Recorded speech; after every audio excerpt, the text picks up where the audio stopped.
tua casa, Senhor, o lugar que o Senhor preparou antes da fundação do mundo, para que estivéssemos reunidos em teu nome no dia de hoje.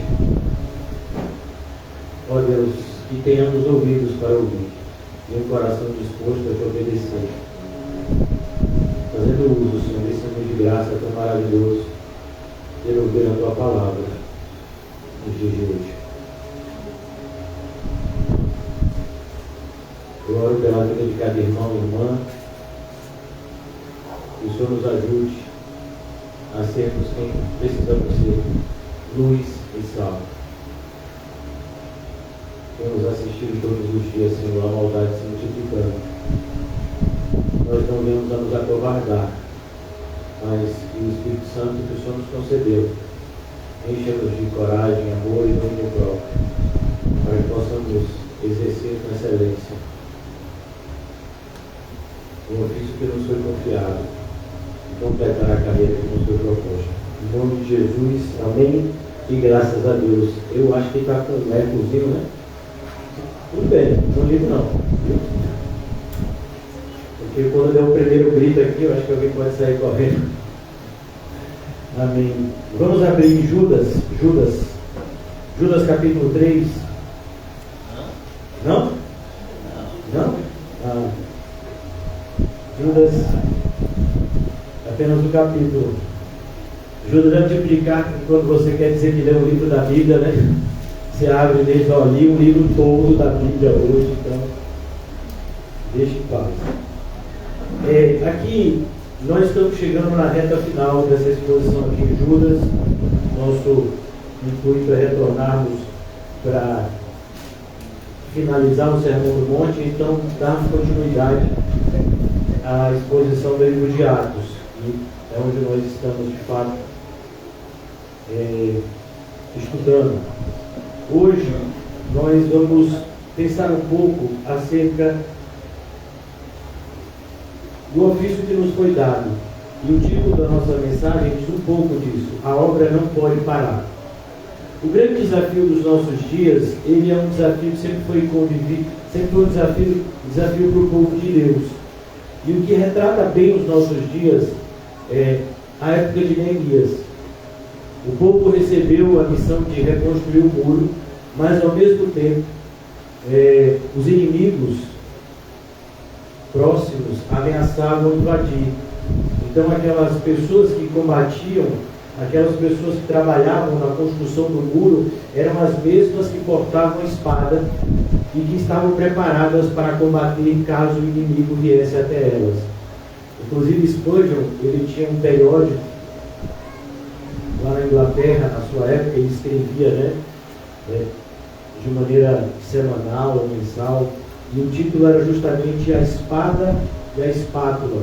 Espátula, para a gente não está familiarizado com esse termo, mas seria aquilo que a gente chama de colher de pedreiro, aquilo que se vira massa e bate em pó de cimento.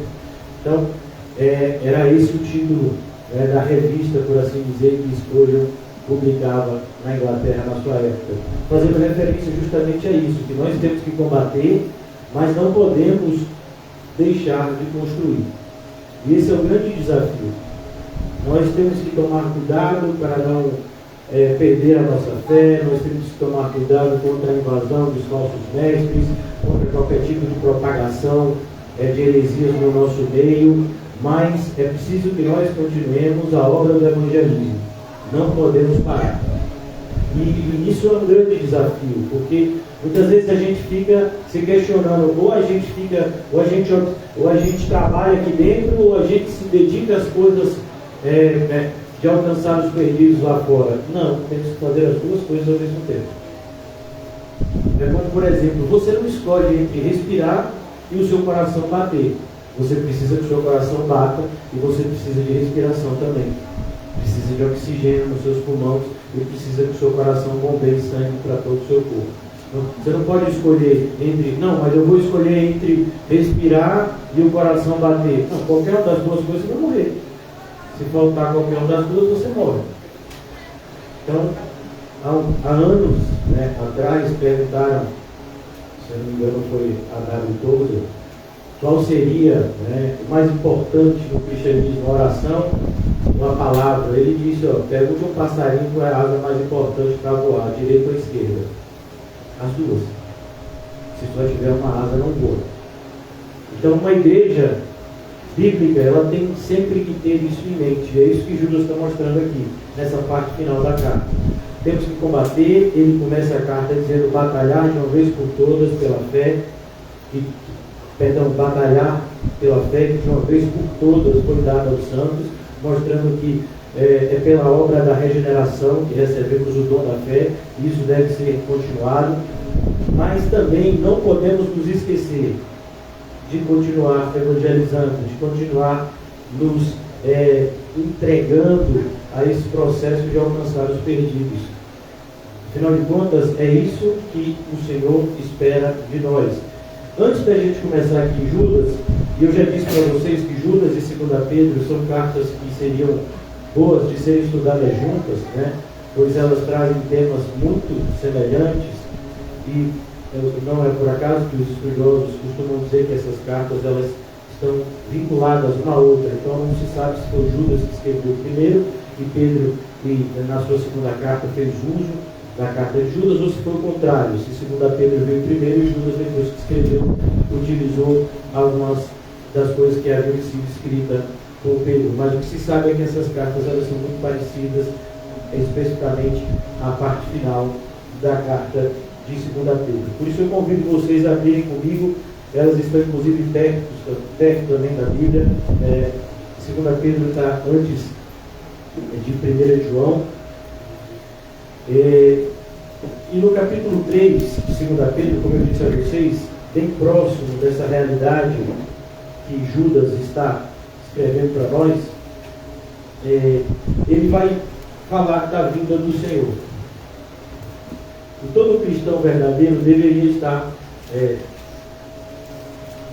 preocupado ou ocupado com a volta do Senhor. As duas coisas são interessantes. Nesse caso, até uma autorização para a gente se preocupar, que seria o quê? A gente se ocupar de antemão. E como assim eu posso me preocupar com a vinda do Senhor? Eu tenho que me preocupar no sentido de que quando o Senhor Jesus voltar, eu estou como seu amigo ou como seu inimigo? Eu sou da parte daqueles que anseiam a vinda de Jesus e se alegram com ela, ou eu tenho a vinda de Jesus porque eu sei que eu não estou andando como deveriam andar aqueles que são de Cristo? Então aqui no capítulo 3, versículo 1, vamos ler o seguinte: amados, esta é agora a segunda epístola. Então Pedro já dizendo aqui, esta é a segunda carta que ele escreveu, que vos escrevo. Em ambas procuro despertar.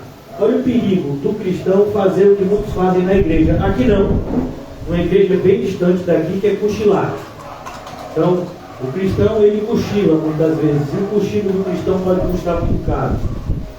Como uma pessoa que dirige ao volante pode causar um acidente. Então aqui ele diz: eu quero despertar vocês, despertar com a lembrança a vossa mente esclarecida. O que é uma mente esclarecida? Uma mente que já foi iluminada, uma mente que conhece a verdade, uma mente que a luz já foi acesa. Nós já fomos iluminados com o quê? Com a verdade. E não é somente com o conhecimento da verdade, mas é a verdade habitando em nós, pelo Espírito. Porque não é apenas nós conhecermos de maneira intelectiva a Bíblia, não, é conhecermos de forma espiritual, nos relacionarmos com a Bíblia de forma espiritual. Procuro despertar com lembranças a vossa mente esclarecida, para que vos recordeis das palavras que anteriormente foram ditas pelos santos profetas. Percebe como também Judas fala: que vocês se recordem que foi dito pelos apóstolos. Aqui, no caso, Pedro vai dizer pelos profetas, bem como do mandamento do Senhor e Salvador. Jesus, quando veio, ele não veio abrogar a lei, mas ele veio cumpri-la. Inclusive ele disse: nenhuma vírgula, nem tio vai ser tirado da lei. Ensinado pelos vossos apóstolos, tendo em conta, versículo 3, tendo em conta, a ideia de ter em conta é considere, dê crédito a isso. Tendo em conta, antes de tudo, que nos últimos dias virão escarnecedores, com os seus escárnios.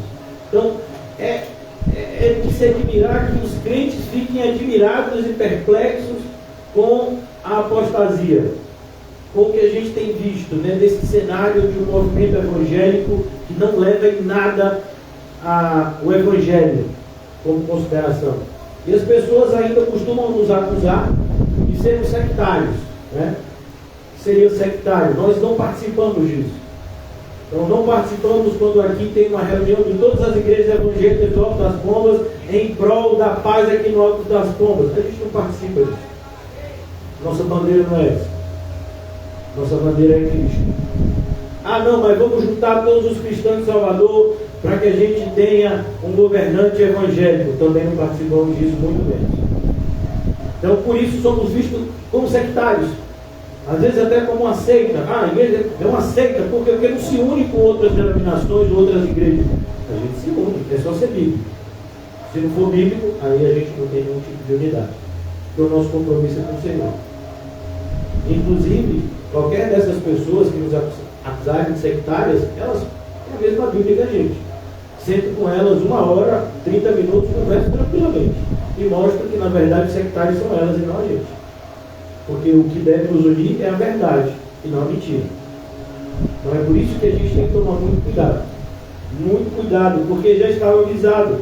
Virão escarnecedores, andando segundo seus escárnios. A ideia de escarnecedores são aquelas pessoas que desprezam o Evangelho e trazem a sua própria versão da verdade. Como por exemplo, só para esclarecer, só para dar algo mais visível, Réveillon gospel, não existe isso. Não existe isso que se tem feito, culto de jovens, esse formato de culto de jovens que parece uma boate. Não existe isso. Retiro, não existe isso. O que existe é os discípulos de Cristo aprendendo a verdade nesse formato aqui e propagando a verdade. Pronto, acabou, é isso aqui. Não tem mais que acrescentar nada. Mas essas pessoas vêm e andam segundo os seus escárnios. Ou seja, elas andam segundo aquilo que elas pensam, desconsiderando em absoluto aquilo que o Senhor deixou para nós na sua palavra. E ainda andam com a Bíblia, igual a nossa. E dizem que são crentes, não são. Porque crente é aquele que acredita na Bíblia. Não é aquele que acredita no que quer acreditar. Isso não é crente. Não segundo o padrão bíblico. Então ele diz: andando segundo as suas próprias paixões, é o que eu acabei de dizer. As pessoas, elas querem que os seus desejos sejam satisfeitos de qualquer forma, a qualquer custo, e elas ainda querem se sentir crentes. E para isso vão ter que fazer a mesma coisa que Caim fez. Vão ter que buscar assassinar os Abéis, que ainda restam. Vão ter que procurar fechar igrejas como a nossa, que ainda pregam que a verdade é a verdade, que o inferno é o inferno, que o céu é o céu. Então é preciso que a gente tome cuidado. Essas pessoas estão muito mais próximas do que a gente imagina. São escarnecedores, andando segundo as suas próprias paixões. Elas desejam fazer algo e elas não enxergam mais nada. É como um cachorro quando bate o olho numa salsicha. Não vê mais nada, não vê mais ninguém. Vai atrás. Né? Então são essas pessoas que fazem com que o movimento evangélico inche, não cresça, inche. Versículo 4, e dizendo: onde está a promessa da sua vinda? Muitos desconsideram a vinda de Cristo, acham até que ela seria algo utópico, né? Não existe de verdade. Porque desde que os nossos pais dormiram, a ideia de dormir aqui mais uma vez é morrer, todas as coisas permanecem quando desde o princípio da criação. Não é o que eles dizem. Mas essa ideia de que Jesus vai voltar, as coisas continuam as mesmas. Não continuam, não. Se você estudar um pouco da história, não estou nem falando da história da igreja, estou falando da história dele. Você vai ver como a maldade tem se multiplicado. Basta você estudar um pouco de história. Versículo 5, porque deliberadamente, esquece. O que é deliberadamente? Por vontade própria. Não é assim, eu me enganei. Não, quis fazer. Por exemplo, você já viu alguma pessoa roubar por engano? Ou me enganei, botei a arma na cabeça da pessoa, tomei o carro, foi engano. Eu disse assim: perdeu, me dá o carro, mas foi um engano, eu não queria fazer aquilo. Por favor, né? Claro que não. A pessoa fez, queria fazer aquilo, né? Então é como esses falsos crentes, eles fazem isso de propósito. Então o que eles querem? Eles querem se dar bem. Eles querem a sua vontade satisfeita, como eu disse a vocês, a qualquer custo, né? Então, isso inclusive que você vê nos filmes gospel de hoje, né? Tem um desses mesmo assim, que é assustador. Uma mãe que o filho morreu e disse: eu não aceito que o meu filho morra, Espírito Santo, traga ele de volta agora. Eu praticamente vi o Espírito Santo de joelho e aquela mulher mandando nele. E disse que o filho voltou, viu? E ela atribuiu essa cura a Deus, eu não sei qual. É um Deus que você pode manipular dessa forma? Não é o da Bíblia. Mas é assim que esse cenário evangélico tem desenhado o relacionamento dos supostos crentes com Deus. Eles dão ordem. Eu decreto. Você decreta o quê? Você é velho. Você é uma poeira. Você decreta o quê? Poeira. Pó. Então a gente vive nesse universo.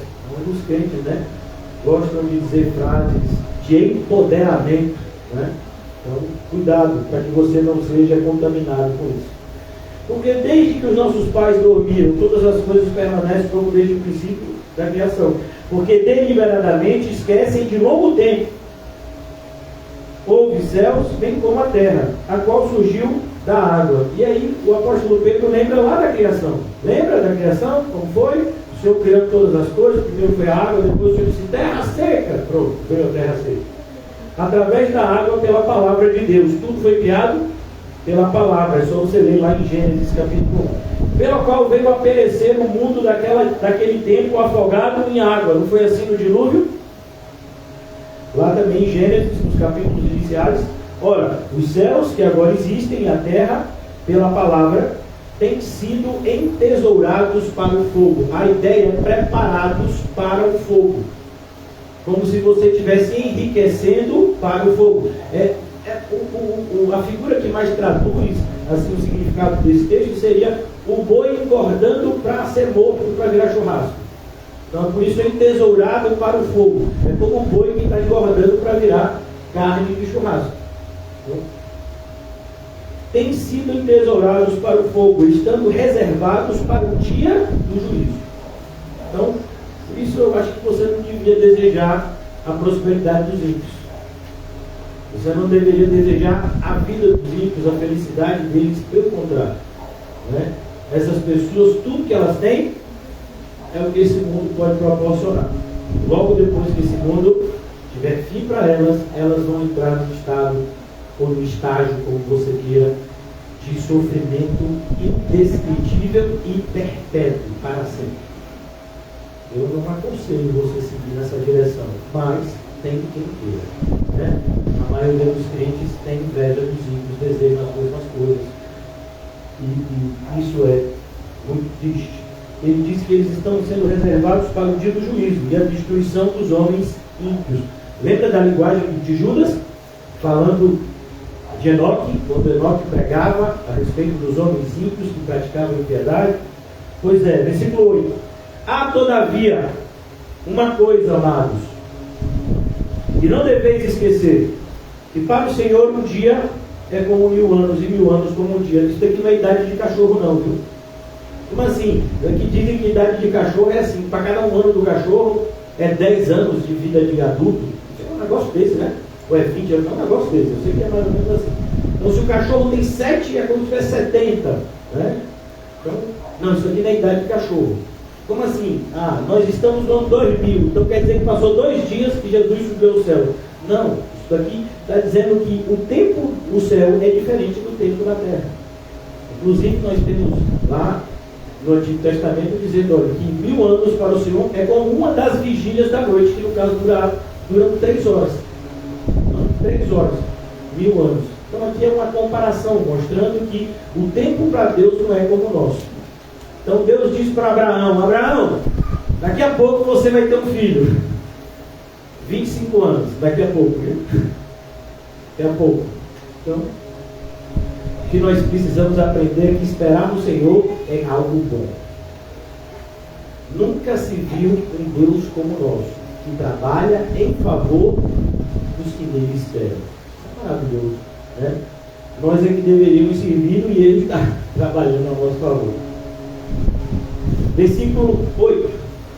Um dia é como 1000 anos como um dia. Então, não se apresse no sentido de querer que as coisas do Senhor aconteçam logo. Elas vão acontecer no tempo certo.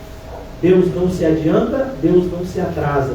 Deus faz tudo com perfeição. Lembram? A vontade dele é boa, perfeita e agradável. Versículo 9. Não retarda o Senhor a sua promessa. Aqui, o Senhor não vai adiar a sua promessa.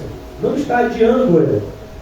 Como alguns a julgam demorada, até hoje, mais especificamente hoje, né? Está demorando essa volta do Senhor. Teve gente que disse que ele já voltou, né? Pelo contrário, ele é longânimo. Ele é longânimo, ele tem uma paciência para convosco, não querendo que nenhum pereça, senão que todos cheguem ao arrependimento. Que todos é esse? Todos que ele elegeu. Por isso que é a nossa missão, pregar o Evangelho a toda criatura. Existem pessoas que ainda vão ouvir o Evangelho, que vão ser salvas e vão congregar com a gente. É a nossa missão pregar. Pastor, mas já preguei para 1000, ninguém se converteu. Não estou nem aí. Nós não devíamos nem estar contando.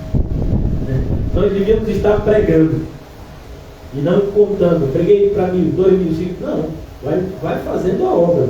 E a obra não pode parar. É todo dia, o tempo todo. Então ele diz, não querendo que nenhum pereça, senão que todos cheguem ao arrependimento. Por que eu estou lendo essa passagem aqui? Porque é o que a gente vai ver na parte final de Judas. Quando ele diz, é necessário que salve alguns, meio que arrebatando-os do fogo.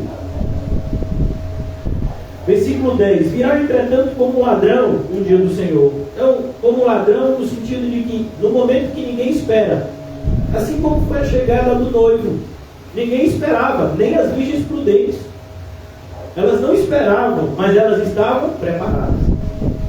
E aí quando o noivo passou com a sua comitiva, elas seguiram a comitiva, acenderam as suas lamparinas e as outras 5 foram comprar azeite que não levaram. Quando elas voltaram, a porta estava fechada. Mas se você prestar atenção no texto da parábola, todas dormiram. E aqui ele diz, cuidado, o dia do Senhor vai vir assim, no qual os céus passarão com estrepitoso estrondo. Estrepitoso quer dizer grande estrondo, um estrondo muito grande, né? Um barulho indescritível. E os elementos se dispararão abrasados. O que são elementos? São as coisas. Então, tudo que a gente vê, uma montanha, por exemplo, imagine uma montanha se desfazendo. Imagine o mar se evaporando, tendo a sua água evaporada. É assim, os elementos, as coisas que formam a terra vão ser desfeitas. E ele diz aqui, cuidado, os elementos se farão abrasados, versículo 10. Também a terra e as obras que nela existem serão atingidas. Por isso que não é uma atitude sábia você tesourar na terra. Diante dessa informação, pastor, mas e se eu morrer e o Senhor não tiver voltado, pelo menos eu deixei um monte de coisa para a geração que vem. Não está me dizendo nada. Você levou o que para o céu? Vamos imaginar que você deixou um monte de coisa para os seus herdeiros, seus parentes. Mas você levou o que para o céu? Qual é o seu tesouro lá? Então, cuidado com essa escolha insensata, né, de tesourar na terra. Aqui ele diz, a terra e as obras que nela existem serão atingidas. Versículo 11. Visto que todas essas coisas vão de ser assim desfeitas, olha o que Pedro quer dizer. Pedro está mostrando para aquelas pessoas, é como se ele estivesse abrindo essa cortina aqui e mostrando para a gente o futuro que já foi revelado. Lembrando a gente, vocês se esqueceram que vocês já sabem o que vai acontecer no futuro? Então, vocês devem agir de acordo com aqueles que já sabem o que vai acontecer no futuro. E não como aqueles que não sabem. A gente sabe o que vai acontecer no futuro. Isso é fé. É quando você acredita naquilo que você ainda não vê. E por que você acredita? Porque Deus falou. O fé não é algo abstrato, você acreditando no que você quer. Não. É você acreditando no que não aconteceu, mas Deus disse que ia acontecer. Versículo 11. Visto que todas essas coisas hão de ser assim desfeitas, aí, qual é a sua postura diante disso? Deveis ser tais como os que vivem em santo procedimento e piedade. Mas é isso, irmão. Se você não vai levar nada de material daqui, pelo amor de Deus, vivam de maneira santa e piedosa. Pare de achar que você pode viver uma vida sem santificação e se considerar crente. Não pode. Tem pessoas que você olha assim, pela maneira como agem, fala. Não é possível que a pessoa ache que é crente. Maltrata todo mundo, fala mal, faz grosseria, faz não sei o quê, não ajuda a obra de Deus em nada e acha que é crente. Mas como assim acha que é crente? De onde essa pessoa tirou a ideia de que é crente? Crente é aquele que é parecido com Jesus, tem um caminho, tem um formato, tem uma forma de ser. Então por que você acha que é uma coisa que você não é? Engano. Auto-engano. A gente tem quase 20 estudos aqui que fizemos recentemente sobre o auto-engano. Como você acha que você é crente se o referencial é Jesus e você não tem nada parecido com ele? Como você pensa que você é crente? O referencial é ele. Todo que diz estar em Cristo necessariamente tem que andar como ele andou. Então você olha para a igreja e fala: é possível. A pessoa só fala de dinheiro, está preocupada só com a saúde física, é crente? Como assim? Vai fazer o que no céu uma pessoa dessa? É assustador. Se hoje viesse um anjo, né? Imagine você tendo uma experiência parecida com a de Enoque. Está amarrado. Eu tenho promessa. O que foi que aconteceu com Enoque? Enoque saiu para trabalhar, não voltou para casa. Deus o tomou para si. Está amarrado. Pode não. Eu tenho toda uma vida, estou no consórcio.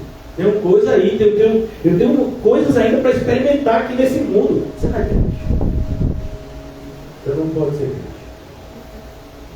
Peça ao Senhor para te fazer crente. Aí quem sabe um dia você seja. Se eu disser, eu sou um atleta olímpico, isso me faz um atleta olímpico? Eu vou para a Olimpíada, se eu disser, eu sou um atleta olímpico, por favor, abra aí a Vila Olímpica, eu quero participar de todas as modalidades. Eu participarei? Não, você tem isso olímpico? Está escrito? A Federação Esportiva do seu esporte? E o índice? Não. Quanto foi que você fez a maratona? Nunca fiz. E você quer correr ela na Olimpíada? Quero. Não vai não. Tem que sacrificar pelo seu país, tem que ter índice para ir lá. E você acha que o padrão de Jesus é menor, né? Do que alguém que se classifica para ir para a Olimpíada? Não é nem que ganhou a medalha, viu? Se classificou para disputar a prova. O padrão tem que ter índice olímpico. Ó. Já ouviu falar no pré-olímpico? Porque tem uma quantidade de países muito grande para disputar a Olimpíada. Então não pode ir todos os países. Então faz uma disputa para ver quem pode ir para lá. Pré-olímpico. Aí a gente acha que para o céu o padrão é menor, sabe? Jesus alevia mais. Paulo não dizia isso não. Paulo dizia o contrário. Ó, o atleta se domina, mas é uma coroa que ele vai ganhar e que não vai demorar muito para se corromper. E a gente que vai ganhar uma coroa incorruptível não deveria se dedicar muito mais? Olha o padrão que os crentes não querem seguir. Padrão. Não tem padrão, é todo mundo fazendo o que quer. Sabe, meio casa de mãe Joana. Cada um diz o que pensa, faz o que quer. E se tiver alguém querendo organizar, como é o meu caso, ainda é visto como um ditador e alguém imprestável. Pois é, mais ou menos assim. Cuidado. Tem um padrão. Então ele diz aqui: visto que todas essas coisas hão de ser assim desfeitas, deveis ser tais como os que vivem em santo procedimento e piedade, preparados para a volta do Senhor. Quando? A qualquer tempo. Se for hoje, amanhã, um ano, estou preparado a todo instante. Por isso a Bíblia diz: vigiai e orai sem cessar. O corpo é fraco, mas o espírito está pronto, esperando e apressando a vinda do dia de Deus, por causa do qual os céus incendiados. Você imagina os céus sendo incendiados? Pois é. É isso que vai acontecer. Serão desfeitos. O céu vai deixar de ser céu. E os elementos abrasados se derreterão. Imagina as coisas se derretendo. Já viu uma erupção? Pois é, não tem nada a ver com aquilo. A erupção não é aquela lava quente, né? Pois é, não. Ali até a lava vai ser destruída. Esse fogo aqui é muito maior do que o calor de uma erupção. Entende? Pois é. Versículo 13. Nós, porém, o mundo inteiro jaz no maligno. Nós, porém, somos de Deus. Não tem 1 João assim? Mas o que diz que você é de Deus? A sua boca? Não. A sua vida. Uma nova criatura é aquele que tem tudo novo. Não é aquele que veste uma roupa nova. Inclusive o Senhor Jesus disse: não faça isso. Não coloque remendo novo em vestes velhas. E não coloque vinho novo em odres velhos. Mas é o que mais tem se feito hoje em dia. Mesmo o Senhor dizendo que essas coisas irão ser destruídas. O que vai acontecer com o odre velho? Quando o processo de fermentação começar, ele vai se romper. Você vai perder tanto o vinho quanto o odre. O que vai acontecer com a roupa? A mesma coisa. Na primeira lavagem, o rasgo vai ser maior do que aquele que já estava lá. Então aqui ele diz: cuidado. Nós, porém, segundo a sua promessa. Então o crente é aquele que espera na promessa de Deus. Esperamos novos céus e nova terra. O que é que nós esperamos? Novo céu, nova terra. É por isso que a gente tesoura no céu. É por isso que nós nos preocupamos muito mais com o invisível do que com as coisas visíveis. Porque as coisas visíveis, elas são temporárias, passageiras. E as invisíveis são eternas. Nos quais habita a justiça de Deus. Versículo 14. Quero concluir aqui para a gente voltar e concluir Judas. Vai dar, em nome de Jesus. Por essa razão, mais uma vez a expressão, por essa razão, por esse motivo, a ideia é, Pedro está explicando, irmãos, tudo explicadinho, para que você viva a vida correta que você tem que viver. Ah, eu não sei o que eu tenho que fazer. Como você não sabe? Está na Bíblia. Claro que você sabe, aqui está tudo explicadinho. Já que você tem essa informação, né, que o mundo vai ser desfeito, então viva uma vida santa. Esteja do lado certo. Por essa razão, pois, amados, esperando essas coisas, você está esperando essas coisas ou você está criando o seu próprio futuro na sua mente? Não, eu acho que esse ano 2024 é bênção.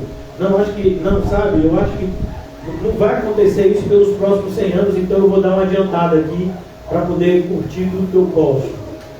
Isso é os evangélicos de hoje. Por essa razão, pois, amados, esperando estas coisas, você espera essas coisas? Cuidado, porque tem um rico no inferno que não esperava elas, mas já estava no inferno. Quando você lê Lucas 16. Ele não esperava que isso acontecesse com ele, mas aconteceu. Ele está lá.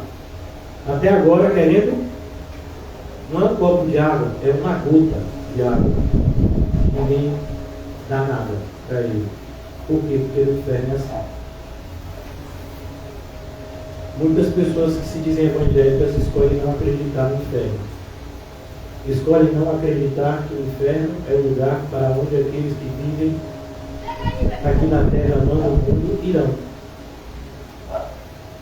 Você diz que você é crente, mas você ama o mundo. Você não é crente. Quem ama o mundo, o amor do Pai não está nele. Quem ama o mundo tornou-se inimigo de Deus. Por essa razão, pois, amados, esperando estas coisas, empenhai-vos, por seres achado por ele em paz. Empenhar, irmãos, é um esforço muito grande. Não sei se você é dessa época, né? Que alguém ia na Caixa Econômica e empenhava a joia. Empenhou. Então você colocava lá. Cuidado. acho que é um pedacinho de madeira, não é bicho, não. É um bicho. Com um sapato desse ele ficou com medo, se matou.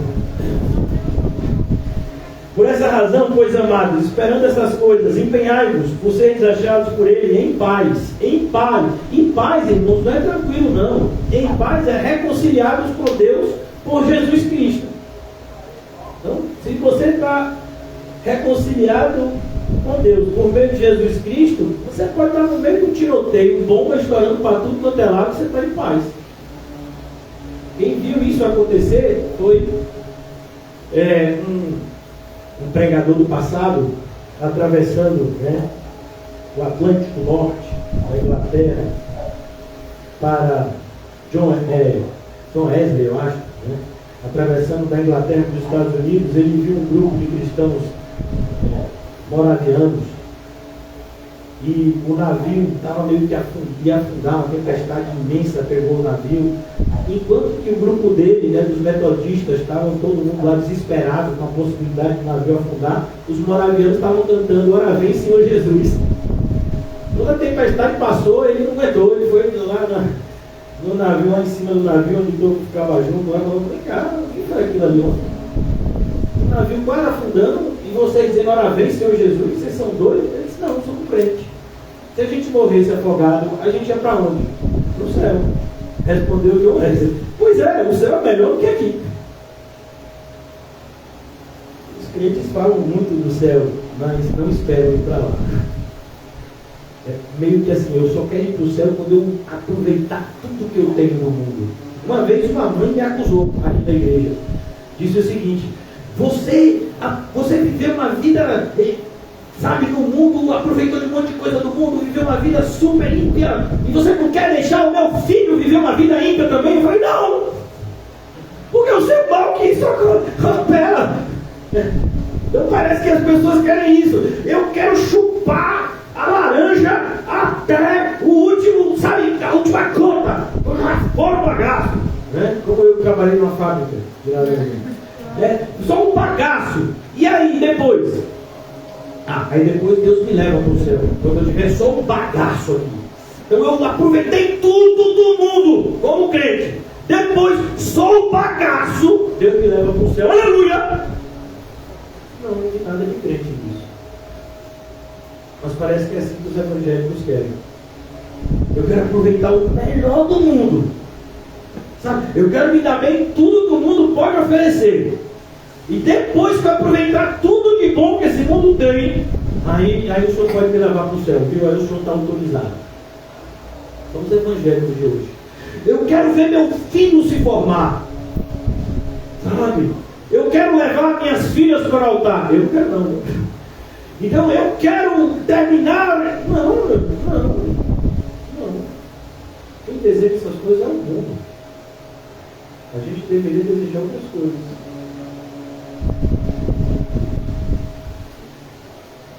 Quando o apóstolo Paulo fala esse versículo, a gente deveria chorar. Eu faço de tudo para com todos, para, se possível, salvar alguns. Se eu quisesse, assim, resumir o nosso ano de 2023, tranquilo, estou me incluindo, viu? Então, se eu estiver ofendendo alguém, o mais ofendido sou eu. Então, se eu pudesse resumir o nosso ano de 2023, não fizemos nada para com ninguém, para, se possível, salvar alguém. Não fizemos. A maior luta de vocês que estão aqui hoje foi permanecer crente.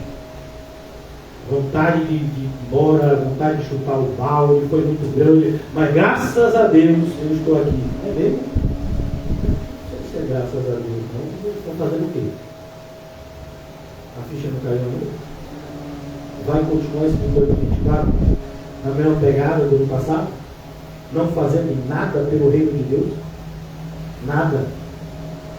Irmãos, uma igreja que até para contribuir é difícil. Não vê as pessoas se entregando ao evangelho. Vamos evangelizar, vamos fazer. Não vê isso. Não vê. E é porque a gente conhece o verdadeiro evangelho. Constrangedor. Silêncio, constrangedor. Tomara que seja de arrependimento. Por essa razão, pois, amados, esperando estas coisas, empenhai-vos, entregue tudo que você tem hoje para que o reino de Deus avance. Você é desachado por Ele em paz, sem mácula, irrepreensível. Irrepreensível não é sem pecado. É a pessoa que ouviu o que a gente ouviu hoje e muda. Não sai daqui, sabe, com a cara fechada, achando que foi ofendido. Não, você não foi ofendido, não. Você foi alertado para que você possa se arrepender e ser salvo. Deveria estar muito agradecido com isso. Ou você quer ir embora como jovem rico? O jovem rico foi embora, triste. Por quê? Porque era riquíssimo. É um dos raros casos de alguém muito rico indo embora triste. Ele sabia que o que Jesus falou era verdade. O coração dele não estava em Deus, como ele pensava. Esse é um dos perigos de você estar aqui. Você vai conhecer a verdade. Se a verdade não te libertar, você vai fugir dela. E tende por salvação, versículo 15, a longanimidade de nosso Senhor. Como igualmente o nosso amado irmão Paulo. Eu acho lindo a relação de Paulo e Pedro. Nos escreveu segundo a sabedoria que lhe foi dada. Você vê que Paulo repreendeu Pedro. Pedro não tem rancor nenhum. Pedro está dizendo, Paulo, camarada, é crente, e a revelação que Deus dá para esse camarada, ó, é do céu, viu? Aproveite as cartas que ele escreveu. Muito parecido com hoje em dia, né? Quando a pessoa é exortada, é muito parecido. Tem por salvação a longanimidade do nosso Senhor. Como igualmente o nosso amado irmão Paulo os escreveu segundo a sabedoria que lhe foi dada. Pedro reconhece que Deus deu uma sabedoria a Paulo. E ele não tem inveja dessa sabedoria. Porque a obra é grande e os ceifeiros, fique tranquilo, se você quiser fazer a obra de Deus, não vai faltar o que você fazer. Pelo contrário, sempre vai faltar gente. Sempre vai faltar gente. Hoje mesmo eu fiz a proposta para 2 pessoas para saber se eles queriam pregar. Já preparando, porque daqui a pouco eu vou arrumar minha sacolinha e vou pregar em outro lugar.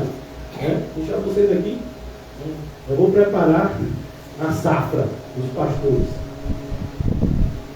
Por quê? Porque a obra não pode parar. Eu não sou um profissional da fé. Eu sou um servo de Deus. Graças a Deus. Porque essa ideia de assalariado, vínculo empregatício, a gente não tem nada disso. Somos servos de Deus, livres. E o reino de Deus está aí, precisando que seja a sua palavra levada. As pessoas às vezes ficam brigando por um pedaço de terra, no telhado, da igreja. A igreja é minha, não fica aqui. Não estou preso a isso daqui não, irmão. Eu sou um servo de Deus. Eu tenho o mundo inteiro para pregar o evangelho, sou devedor. De vocês não, de vocês já preguei. Já preguei toda a verdade. O sangue de vocês não está em minhas mãos. Eu tenho ainda outros lugares a pregar, com certeza disso. Versículo 16. Ao falar acerca destes assuntos, a Bíblia é um livro repetitivo. E ainda assim, a gente erra. Olha que coisa. Como um aluno que o professor passa um dever de casa, que antecede a prova, igualzinho à prova, né? E tem questões parecidas. O aluno ainda erra. Não é possível isso. O professor passou o dever, corrigiu o dever em sala e fez a prova igualzinho ao dever. E o aluno ainda erra.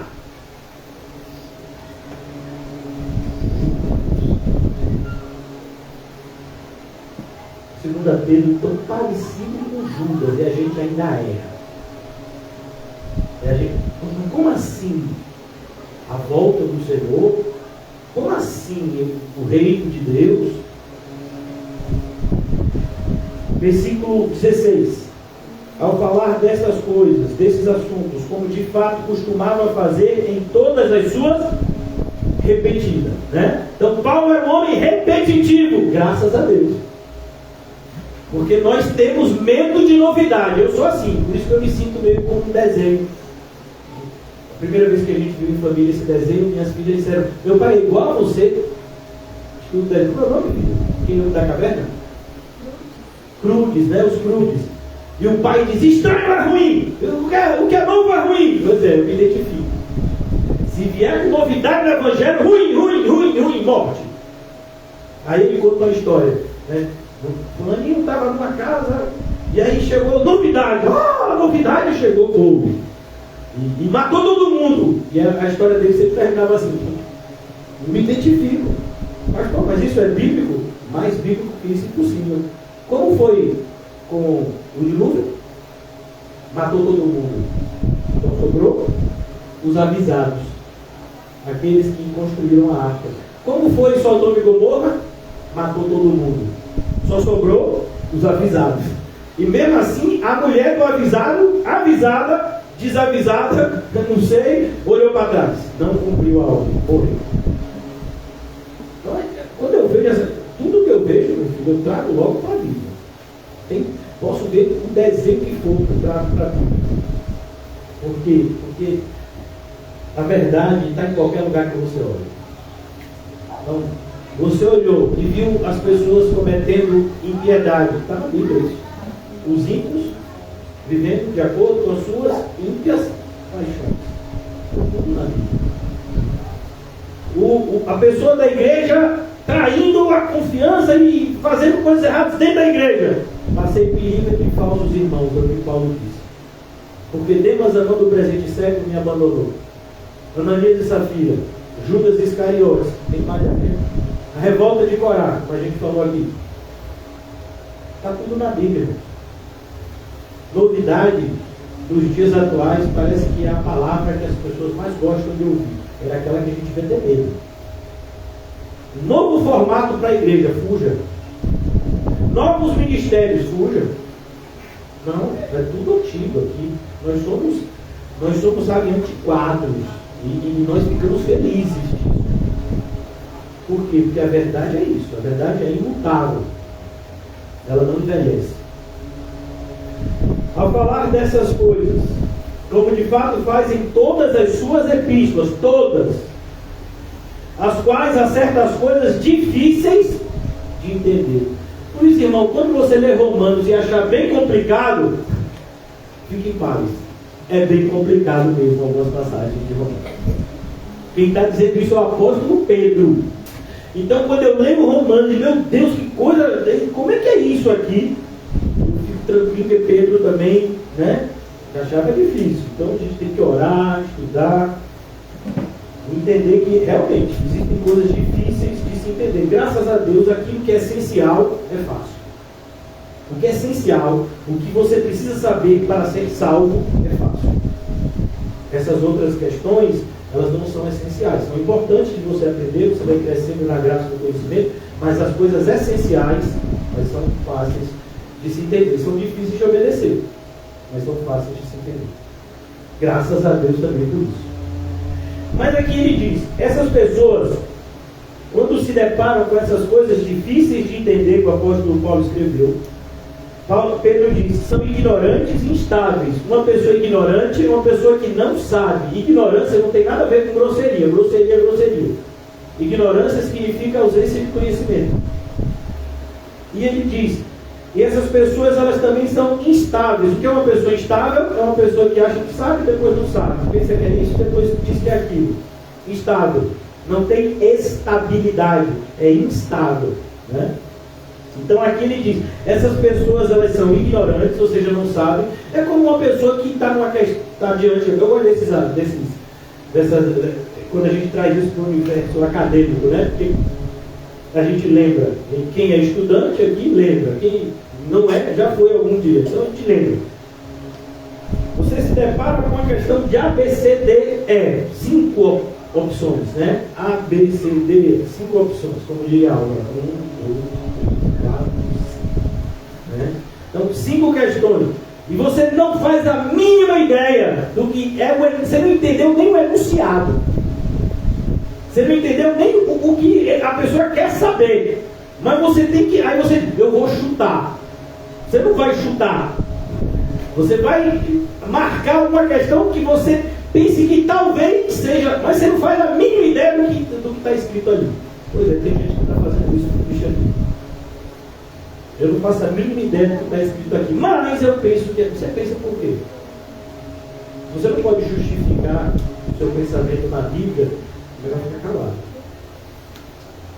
Você não sabe. Pastor, isso é bíblico? Claro. Jó disse o quê? Falei do que não sabia. Por isso eu coloco a minha mão na minha boca e me arrependo das coisas que eu falei sem saber. Cuidado. Só fale aquilo que você tiver absoluta certeza bíblica de que deve ser dito. Versículo 16. Eles deturpam, como eles também deturpam as demais escrituras para a própria destruição deles. Ou as escrituras, naquela época já se tinha ideia da palavra de Deus revelada. Perceba que uma pessoa que deturpa uma passagem da Bíblia, ela não vai ter problema em deturpar muitas outras. É por isso que quando você vê uma heresia, é igual a barata. Barata, ela nunca está sozinha. Pastor, mas de vez em quando eu vejo uma barata, não vejo outra. Você não viu, aquela dali é uma kamikaze. Ela saiu para morrer, mas tem muitas outras perto ali, bem próximo, tem alguém lá pertinho, né? Onde vai ter muitas reunidas. Então heresia é assim. A pessoa só disse uma coisa que não está muito assim de acordo com a Bíblia. Meu filho, fuja. Não tem isso, heresia pequena, grande. Heresia é heresia. E ela sempre vem acompanhada com tantas outras. A grande questão é que, infelizmente, irmãos, os obreiros hoje, quando se denominam obreiros, são reprovados porque não manuseiam bem a palavra de Deus. Não basta você dizer que quer fazer a obra de Deus, você tem que se qualificar para isso. Lembra quando foram escolher os diáconos? Cheios do Espírito Santo. Deveriam conhecer bem a palavra e dar evidência de que eram cheios do Espírito Santo. E era para servir as mesas, literalmente, viu? Só isso, naquela época. Versículo 17. Vós, pois, amados, mais uma vez ele apresenta o que os errados fazem e o que os que querem ver uma vida correta devem buscar fazer. Diante desse cenário difícil. Vós, pois, amados, prevenidos. Então, o que o crente não pode dizer? Não foi avisado. Você foi avisado várias vezes. Você deveria estar prevenido. Prevenção, né? Estar preparado para aquilo. Vós, pois, amados, prevenidos como estáis de antemão, acautelai-vos. Acautelai-vos é uma palavra que significa fique de olho aberto, nem pisque. Se piscar, jamais se enganará. Acautelai-vos, não suceda que, arrastados pelo erro desses insubordinados, percebe como a maldade ela é muito mais tendente a influenciar as pessoas do que a bondade. As pessoas se sentem muito mais influenciadas pelo errado do que pelo certo. Dá um exemplo. Se alguém aqui decide que cultos são desnecessários e um a um começam as pessoas a não virem mais para a igreja e dizer, não, mas estamos acompanhando pela internet. Entendemos que a frequência dos cultos ela é desnecessária, porque Deus vai me ouvir se eu estiver em casa, é tudo igual. Então, aí outro deixa ele vir 2, 3, 4. Aí outros não, a presença no culto é muito importante, é o que o cristianismo diz que é a verdade. Vai ser muito mais difícil influenciar essas pessoas que estão indo à verdade. Estamos influenciados pelo errado, muito mais do que pelo certo. Por quê? Porque a nossa carne quer o errado. A nossa carne quer sempre o que é errado. Por isso que o Senhor Jesus disse, a carne é fraca, ela não melhora. É pelo Espírito que a gente tem que viver. O apóstolo Paulo também, dizendo a mesma coisa, diz, não se engane, quem planta na carne, olhe na carne. Quem planta no Espírito, olhe no Espírito. Estamos todos avisados. Então, naquele grande dia, ninguém vai poder dizer, não sabia. Não sabia. Eu fui avisado. Foi tão avisado que ficou com raiva do pastor que avisou. lembrei agora eu fui avisado, agora eu lembrei. Prevenidos como estáis de antemão, acautelai-vos, não suceda que, arrastados pelo erro desses insubordinados, uma característica deles, insubordinados. Quem é que diz isso também? Judas, a gente já leu isso em Judas. Insubordinados, não aceitam a organização que Deus atribuiu ao seu corpo. 1 Coríntios, o apóstolo Paulo diz: por que vocês estão nesse negócio de Paulo, Cefas? Não, Deus nos deu ordem e decência na casa dele. Tem a organização que foi o próprio Deus que deu, e nós devemos seguir. Senão nós seremos considerados como insubordinados.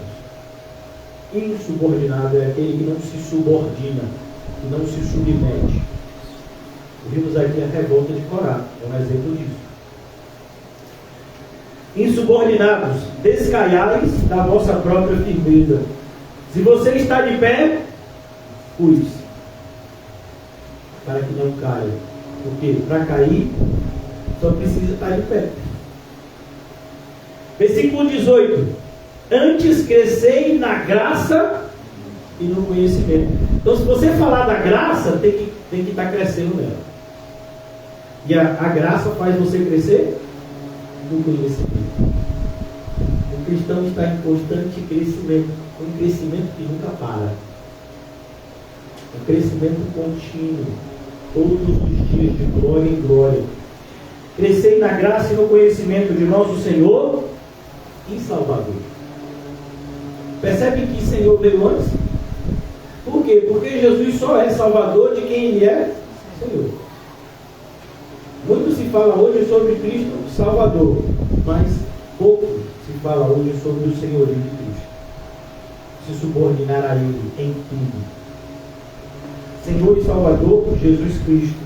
A Ele seja a glória. A Ele seja a glória. Só Ele. Tanto agora como no dia eterno. Olha que expressão linda. Dia eterno.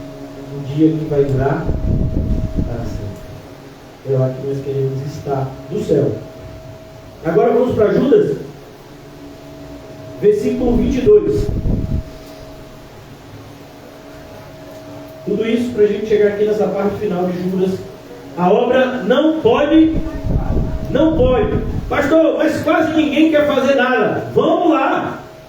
Eu estou aqui, você está também? No mínimo somos 2, então vamos lá. Ah não, outro ali já levantou, então são 3, agora é 4. Já tem 4, vamos, 5, vamos lá. Isso é estimular uns aos outros ao amor e às boas obras. Esse é o meu papel, e eu vou estar aqui cumprindo ele.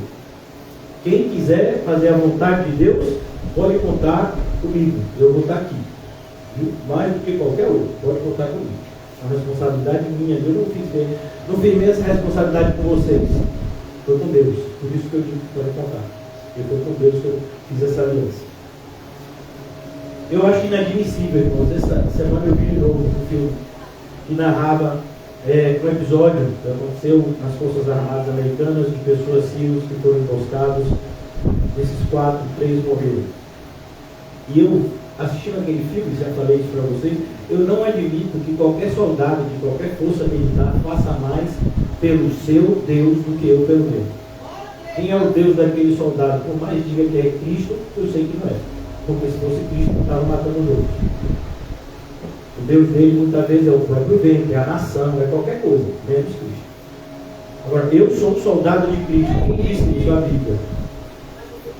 Tem lá em 2 de Timóteo, se não me engano, essa expressão literal, soldado. Eu não admito que nenhuma força militar do mundo exista pessoas que se predisponham a se doar mais do que eu a Deus. Não admito. Aí é uma coisa minha. Vocês aí, vocês. Por quê? Porque na Bíblia deixa claro que a recompensa que eu vou receber é infinitamente superior a qualquer um. Essas pessoas perdem noite, perdem pedaço de corpo, né? Bomba estourou, perdeu uma perna, perdeu um braço. É o que você mais vê. E os cristãos de hoje não querem perder nada. Os cristãos de hoje ficam até receosos com uma pessoa que fica olhando de cara feia. Não tem medo de cara feia. Se eu vou pregar para pessoas lá do Estado Islâmico, alguém que me olha de cara feia aqui na igreja, tem algum problema? Nenhum. Traficante quer matar. Meu Deus. Imagine quando a gente estiver lá, do outro lado do mundo. O problema problema da língua, problema dos costumes, problema de tanta coisa. Eu já fui muito exortado em Jeremias 12, né? Se em tempos de aparente paz, que é o que a gente tem aqui, a gente fica se cansando, imagine quando o negócio estiver pegando mesmo. Aqui, ser evangélico aqui é tranquilo. Nossas lutas espirituais, claro, imensas, mas ainda não estamos nem pertinho na tribulação, assim, até o sangue não temos existido, como está escrito lá em Hebreus. E já tem gente pensando em desistir.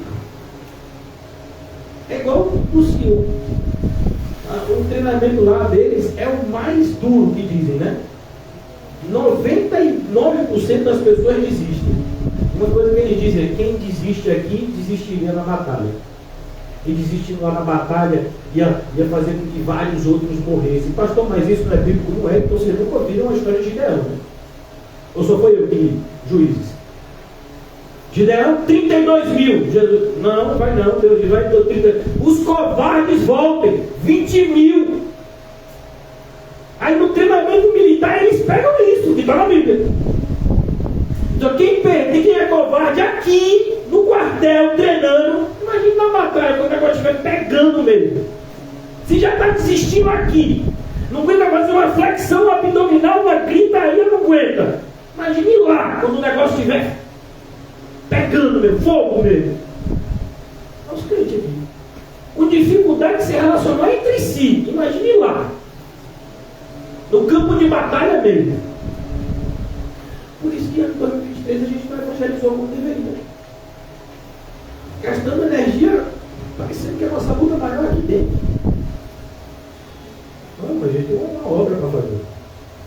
A gente tem tarefa para fazer. A gente está gastando tempo onde não devia. Um tempo que é escasso. O ano de 2023 não voltará. Você perdeu mesmo. Então você tem agora a oportunidade, ainda está vivo, aproveite. Porque o que passou, não volta. Eu queria tanto ter feito mais. Percebeu que a gente, quando passa, todo mundo queria? Queria tanto ter feito mais por Jesus em 2023. Por que não fala agora em 2024? Está começando agora, que maravilha. Largue tudo e siga Jesus. Não é porque, sabe, não sei. Não disse que queria mudar em 2023? Mentira. Se quisesse, então oportunidade agora. Vamos fazer tudo diferente, vamos. Não dá. O Deus que se chama nosso ventre atrapalha. Ele fica atrapalhando. Versículo 22. Compadecei-vos de alguns que estão na dúvida. Aqui, irmãos, vão aparecer 3 grupos de pessoas. Por isso é o cuidado que a gente tem que ter, né? Ele não está falando de um grupo só. Ele está falando de 3 grupos de pessoas. O primeiro deles é os que estão na dúvida. E aqui não tem nada a ver com flexível, não. O que seria mais, assim, esclarecedor é a dúvida de Tomé. Todos os apóstolos viram Jesus ressurreto, menos Tomé. Aí eles dizem, né? A gente viu Jesus ressurreto. Tomé diz, eu não vi. Se eu não ver, né, ele, se eu não ver os furos, eu não vou crer. Aí na hora Jesus aparece, aqui eu, Tomé. E por mais que seja difícil para você, Tomé, ele estava lá atrás, ele deu um pulo lá para frente. Ele olhou para Jesus e disse, Senhor meu e Deus meu. Ele é o primeiro deles a admitir que Jesus é Deus depois da ressurreição. Então ele viu que aquela aparição de Jesus deu um empurrão nele que faltava. Então, não vai faltar empurrões para você da parte de Jesus. Por que eu sei disso? Porque Jesus nunca deixa de fazer a parte dele. É a gente que deixa de fazer a nossa. Se você estiver precisando de um empurrão igual de Tomé, talvez Jesus já tenha te dado e você nem sentiu. Ele não vai deixar de fazer o que tem que fazer. Eu sei que eu tenho crido. É o que o apóstolo Paulo diz. Eu sei que eu tenho crido. Ele começou a boa obra, ele termina. Jesus não para nada pela metade. Tomé viu isso. Tomé teve aquele momento ali de dúvida. Jesus veio, sanou e ele foi para a obra e morreu martirizado. O martírio dele foi talvez um dos mais sofridos de todos. Então, a dúvida é isso, é uma pessoa que está passando por esse momento. Nada tem a ver com crise de fé de pessoa que saiu da igreja. Isso não tem. Onde é que Tomé estava? Junto com os apóstolos. Jesus não apareceu quando ele estava sozinho lá. Jesus apareceu quando ele veio para ficar com os outros 11. Ou com os outros 10. Apareceu lá. Pronto, tem os 11 aqui? Tem, mas Tomé não viu ainda. Pois é, mas estou aqui, viu, Tomé? Então, a pessoa que quer, de fato, está passando por uma crise de fé, ela não se afasta da igreja, não. Ela vem mais do que qualquer outro. Chega antes, sai depois. Por quê? Porque ela sabe que é aqui que as coisas acontecem. Ah, pastor, não penso assim. Problema seu. Me mostre na Bíblia que eu estou falando alguma coisa de errado. Você vai ter que procurar versículos soltos e vai ter que tirar do contexto. Por quê? Porque é aqui que o Senhor escolheu se revelar de forma especial. Quando os seus se reúnem em seu nome. Na Bíblia. É aqui que nós nos estimulamos ao amor e às boas obras.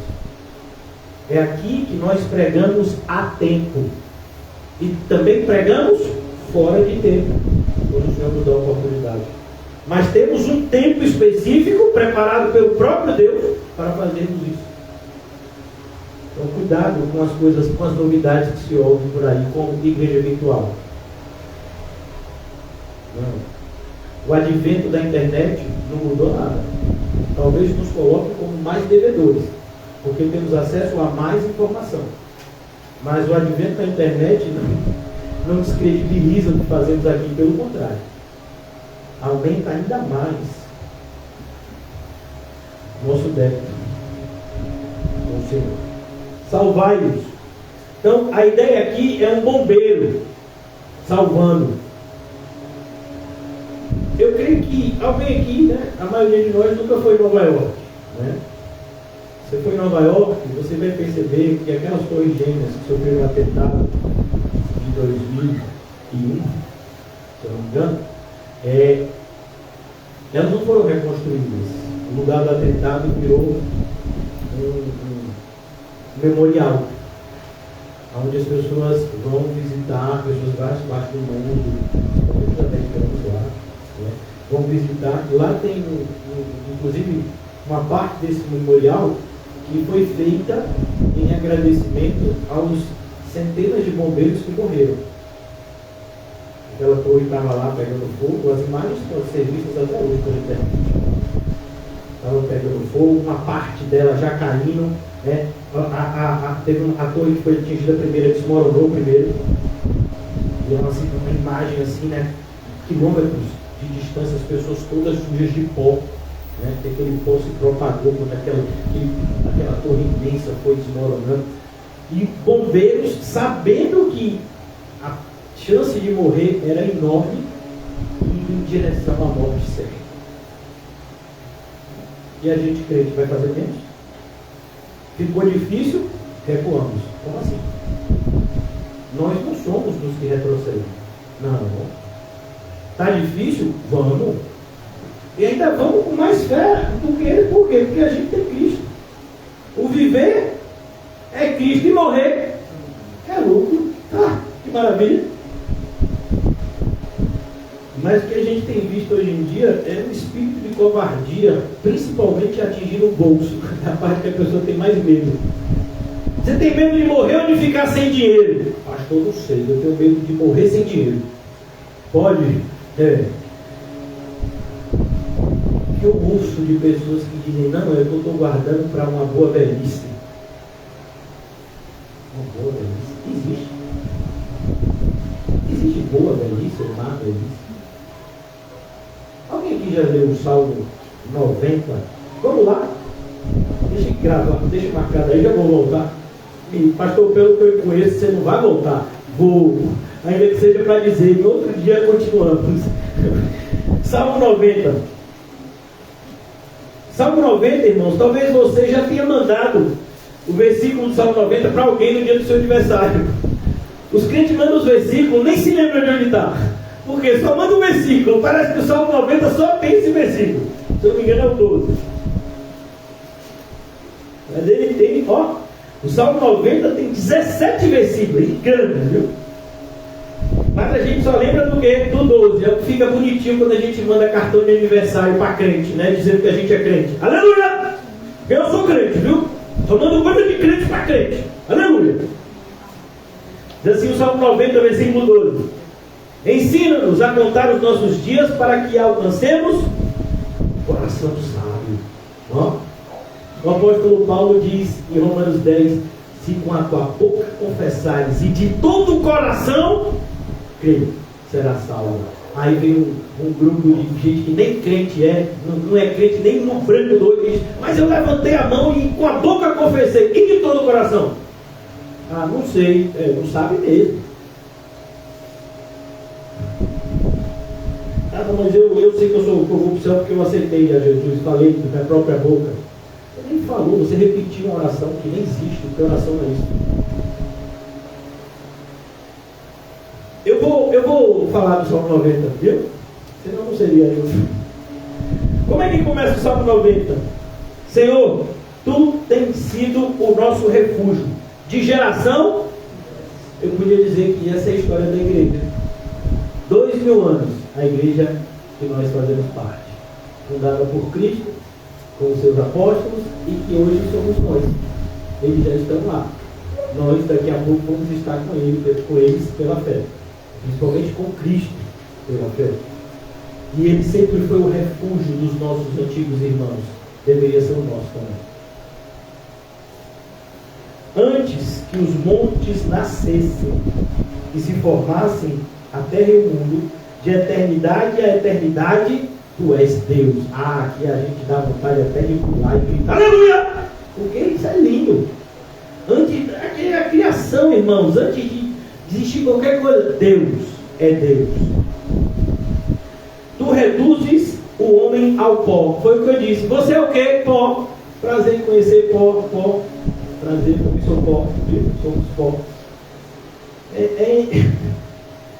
É surreal, irmãos. O pó se achar alguma coisa, mas é o que acontece nos nossos dias. O que tem de pó se achando especial, né?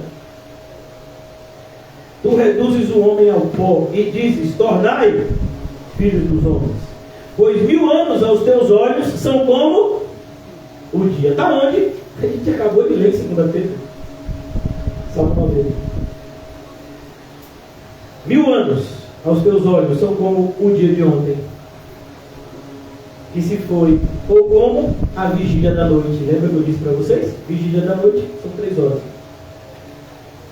Tu os arrastas na torrente, são como um sono, com a relva que floresce de madrugada viceja e floresce, à tarde murcha e seca. Está vendo? Qualquer dúvida, irmãos, a gente tem uma igreja que é perto de um cemitério. Então, entre todos os cristãos do mundo, talvez a gente fosse aqueles que mais deveriam entender a necessidade de estarmos preparados. Para chegar aqui, a gente tem que passar pelo cemitério. Rico, pobre, todo mundo. Pois somos consumidos pela tua ira e pelo teu furor conturbados. O que Moisés está clamando aqui? Moisés está declarando a eternidade de Deus e a transitoriedade do homem. Por isso não tem nada mais insensato do que a gente viver para esse mundo aqui. Até do ponto de vista da lógica racional. E ele diz, versículo 8: diante de ti pusestes as nossas iniquidades, e sob a luz do teu rosto os nossos pecados ocultos. Qual meu irmão, você só se engana se quiser. Quando a luz de Deus bate, todos os nossos pecados são revelados. Cumpre a você confessar e deixá-los. Versículo 9: pois todos os nossos dias se passam na tua ira, acabam-se os nossos anos como um breve pensamento. Os dias da nossa vida sobem a 70 anos, ou em havendo vigor a 80. Está vendo? 70 anos, sim, talvez 80. Neste caso, o melhor deles é canseira e enfado.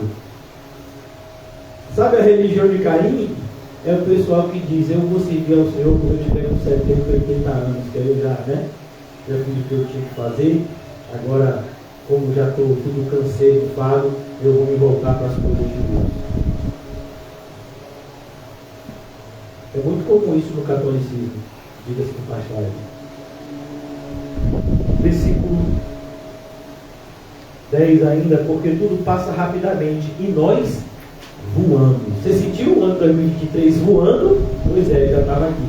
Em 2024 vai ser na mesma pegada. Vai voar. E você piscar o olho é o meio do ano. Piscou o olho no fim do ano. Isso é se estiver gente. Versículo 11: quem conhece o poder da tua ira? Você vê, várias vezes o salmista está querendo nos mostrar o quê? A realidade do juízo. O menos que houve na igreja hoje é o inferno. É até proibido alguns pastores pregarem sobre o inferno, porque afugenta os crentes. Assusta as crianças. Meu Deus, é um lugar que as pessoas estão indo e eu não vou avisá-las que estão indo para lá. É o mínimo que eu posso fazer. Avisá-las que estão indo para lá. Quem conhece o poder da tua ira e a tua cólera, segundo o temor que te é devido? Ensina-nos, agora o versículo 12. Percebeu como não dá para colocar em cartãozinho de aniversário? Então coloque tudo no cartãozinho. Aí fica grande, que fique. Pelo menos é bíblico. Porque quando você lê só o versículo 12, ensina-nos a contar os nossos dias para que alcancemos o coração sábio. É mais ou menos o jovem rico chegando para Jesus e diz: Senhor, e aí o que eu faço para ir para o céu? Porque na mente dele era como se ele já tivesse assim 99,9% no céu. Era como se Jesus dissesse: não, tem só um parafuso para eu apertar aqui e aí você é céu, viu, jovem? Ele chega para Jesus com esse ar de aprovação. E o que ele recebe de Jesus? Reprovação.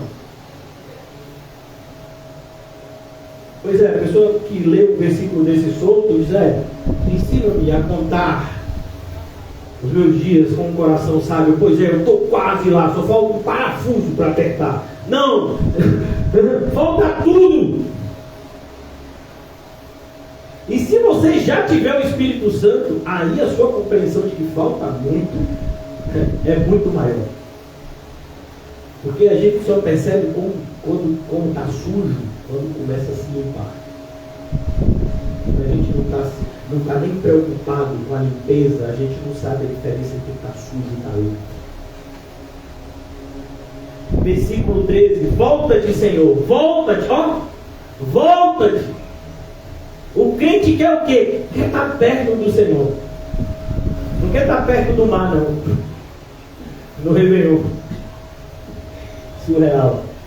Volta-te, Senhor. Até quando? Tem compaixão dos teus servos. Servos pedindo compaixão. Hoje não, hoje você é servo, tem direito adquirido. Não, daqui a pouco pega a carteira de trabalho que só um servo teu. Exige entrar no céu. Não. Ser servo do Senhor é um privilégio. E a gente ainda pode servir ao Senhor e fazer isso de maneira errada para a nossa própria condenação. Tem compaixão dos teus servos. Versículo 14: sacia-nos de manhã com a tua benignidade, para que cantemos de júbilo. De onde você acha que Paulo tirou os princípios para escrever: eu aprendi a viver contente em toda e qualquer situação? Sacia-nos de manhã com a tua benignidade. Eu não preciso de comida e bebida. A alegria do Senhor é que me dá força. Volta-te, Senhor. Sacia-nos de manhã com a tua benignidade, para que cantemos de júbilo e nos alegremos todos os dias. Todos os dias. Eu posso todas as coisas naquele que me fortalece, inclusive a viver contente todos os dias, mesmo diante das maiores dificuldades. Como assim? Vocês nunca leram Tiago? Fique feliz quando passarmos por todo tipo. Então vocês não estão passando por tribulação, porque eu não estou vendo ninguém feliz, sou eu. Sou eu que estou passando por tribulação, irmão. Rapaz, então vocês estão, viu? É só vitória, você, né? Porque então devia estar todo mundo feliz aqui. Fique feliz quando passar por todo. Pastor, estou passando por uma tribulação diferente. Então fique mais feliz ainda. Não sei se eu consegue. Podemos todas as coisas naquele que nos fortalece. Está falando disso. Não de você conseguir coisas que o mundo propõe. Não, busque os alvos que Cristo te dá. Ele diz aqui: alegremos-nos e nos alegremos todos os nossos dias. O cristão, ele é alegre. Amor, paz, alegria. Versículo 15. Alegra-nos por tantos dias quanto nos tem afligido. Quem é que está enviando a aflição? É ele. Por isso, quando você repreender o cão, cuidado, viu? O diabo que está lá vai dizer: foi Deus que me enviou, fale com ele. Não foi assim com Paulo? Senhor, tem um demônio aqui me dando tapa na cara. Aí o Senhor aparece e diz: Paulo, foi eu que enviei. Ele: então tá bom, Senhor, a tua graça me basta. Alegra-nos por tantos dias quanto nos tem afligido, por tantos anos quanto suportamos a adversidade. Isso é o que? O céu. Infinitamente mais, é o que a Bíblia diz. Nós estamos sofrendo por um pouquinho de tempo. Nossa leve e momentânea tribulação produz para nós eterno peso de glória. 16, já concluindo, está tão bom, né? Aos teus servos, preste atenção, aos teus servos apareçam as tuas obras. As obras do Senhor vão aparecer para quem? Para os servos. Hoje você vê gente que se diz crente, mas não é obreiro. Como assim? Não, eu sou um cristão, sou filho de Deus, mas assim, não tenho nenhum ofício no corpo de Cristo. Então tem uma notícia para te dar. Talvez você não goste, mas você é um ramo que vai ser cortado e lançado fora.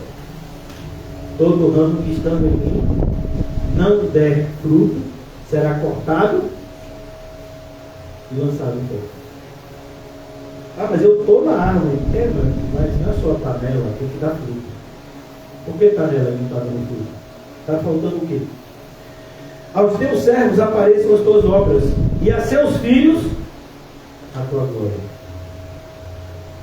O Senhor se revela aos seus. Versículo 17. Seja nobre seja sobre nós a graça do Senhor. Irmãos, a graça, quem está escrevendo esse salmo aqui é Moisés, não é nem Davi, é Moisés. 1400 anos antes de Cristo já se está falando da graça. Sobre nós a graça do Senhor nosso Deus. Confirma sobre nós as obras das nossas mãos. Percebeu? E aí, o que você vai apresentar naquele dia? O que você tem feito para Deus? Eu faço tudo para Deus. E não é assim, viu? Você tem feito para Ele. Eu sei que você vive o tempo todo para Ele. Glória a Deus, é assim mesmo que tem que ser. Mas eu quero saber o que você faz para Ele. Um avanço do reino dEle. Ele tem que fazer? E você achou que não tinha? Você achou que quando Ele falou que nós deveríamos evangelizar o mundo inteiro, Ele estava falando só com um grupo de crentes? e não com todos os crentes. Quando ele disse, ide por todo mundo e pregar, ele estava falando só com um grupo de crentes, não com todos. Essa missão não é de todos. Sobre nós, a graça do Senhor, nosso Deus, confirma sobre nós as obras das nossas mãos. Sim, confirma a obra das nossas mãos. O que é que sua mão tem produzido? Agora eu vou concluir já. Eu disse para vocês que ia voltar, tá vendo? Vamos de palavra. Vamos para Judas.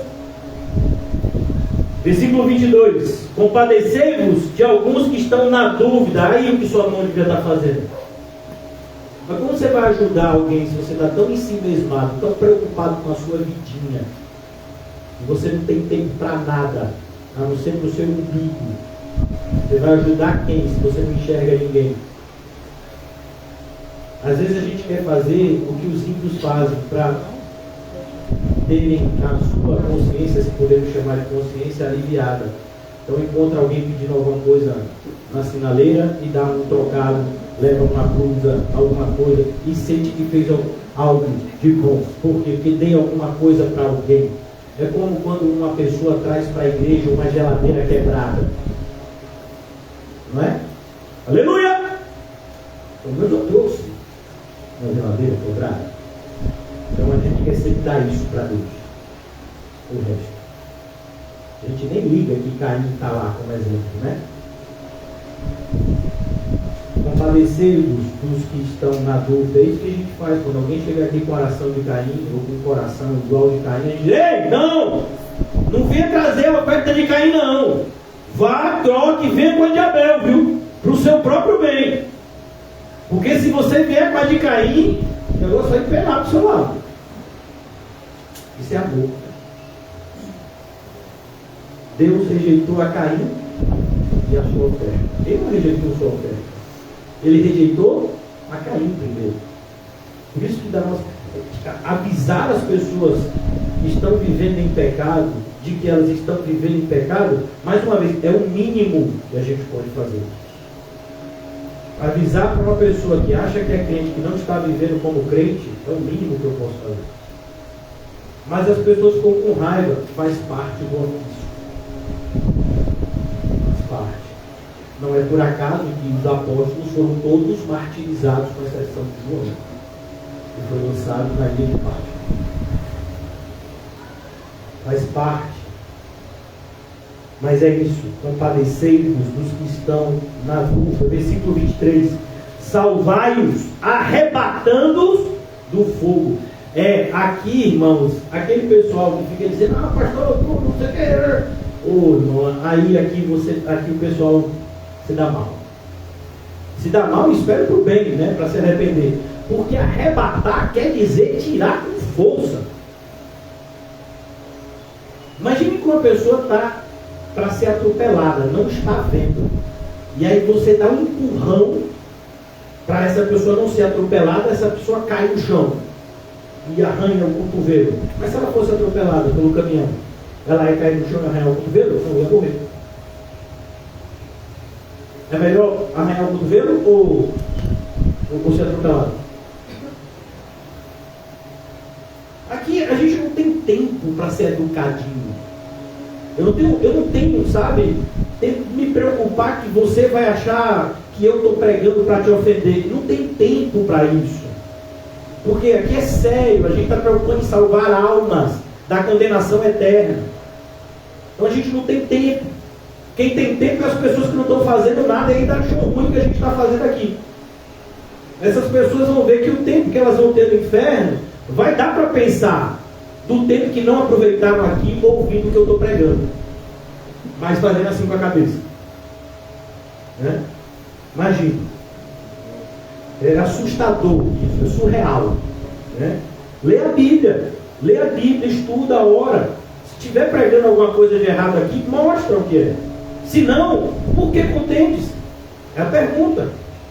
Mas deveria estar junto para fazer a obra. Está faltando obreiro, vamos salvar as pessoas, gente. Tem gente aí que está indo para o inferno. Você pega o jornal todo dia. Roquinho mora lá em Pernambuco, toda semana. Vou para o celular de jovens que morreram, menos de 20 anos, 15, 16, 17 anos, morrendo todo dia, e a gente não faz nada, vai ficar aqui brigando. Então vamos lá, compadecei-vos de alguns que estão na dúvida, salvai-os, arrebatando-os do fogo. Quanto a outros, olhe, preste atenção, é o que eu falei, 3 grupos. Primeiro, você se compadece dos que estão na dúvida. Esse pessoal que está, como eu dei o exemplo de Tomé.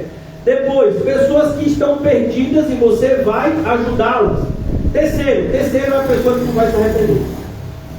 E aí ele vai dizer aqui, cuidado, quanto a outros, sede também compassivos em temor, detestando até as roupas. Então não temos comunhão com pessoas que não têm a mesma fé que a gente. Não temos comunhão.